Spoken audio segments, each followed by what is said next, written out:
Então, às vezes nós passamos muito tempo da vida da gente, querido, sem muitos sucessos de oração, não é verdade?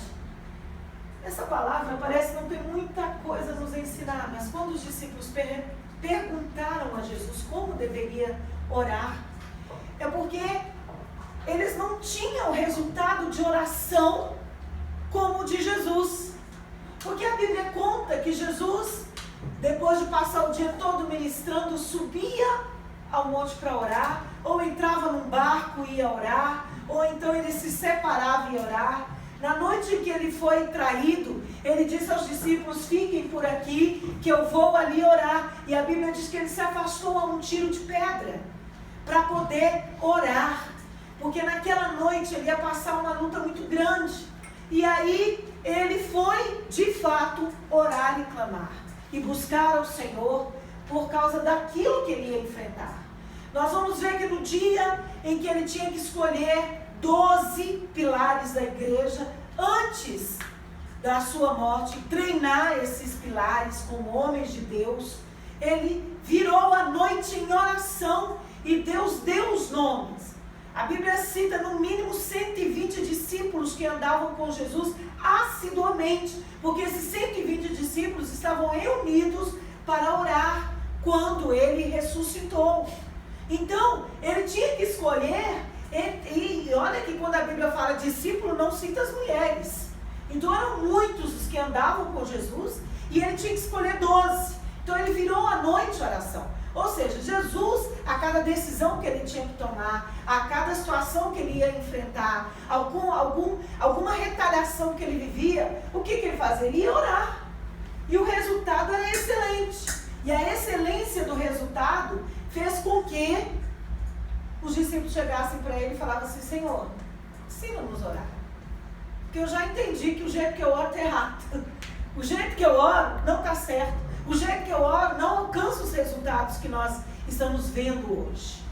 Então o Senhor deu uma exemplificação de uma oração muito simples, mas que traz em si todo o sucesso da oração de um crente. E a oração do Pai Nosso, ela não foi feita para ser citada e recitada, né? Igual quando nós fazíamos quando éramos crianças, que nossa avó punha aquele tanto de neto para orar e rezar, e a gente ficava assim, disputando quem rezava mais rápido. Pai Nosso,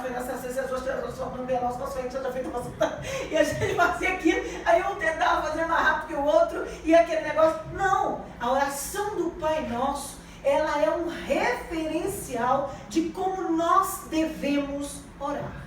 Amém? Então, queridos, quando nós olhamos para cá, nós vamos ver que Jesus ensinou alguns princípios espirituais que nós devemos executar para ter uma vida de oração bem-sucedida. Um deles está na primeira expressão que Jesus usa. Ele muda ali todo o conceito na forma de orar. Quando ele diz assim, Pai Nosso, ele traz a figura paterna de Deus.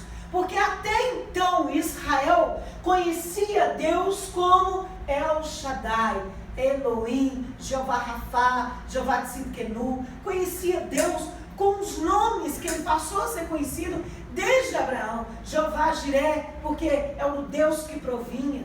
Então, o povo conhecia Deus apenas como Deus. Mas nessa expressão, Jesus traz Deus para tão perto, para trazer uma paternidade.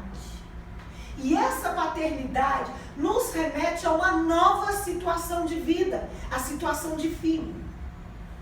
Então você pode observar que muitas vezes você está orando com uma pessoa, ela fala Deus Todo-Poderoso, ela fala Senhor, ela fala Pai Nosso.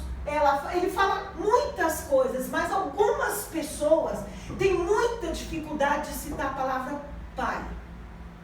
Principalmente aqueles que não tiveram um pai presente, ou que tiveram um pai agressivo, ou tiveram um pai ausente, ou tiveram um pai negligente, que não tiveram intimidade com o pai. É muito raro você achar uma pessoa que tem uma dificuldade com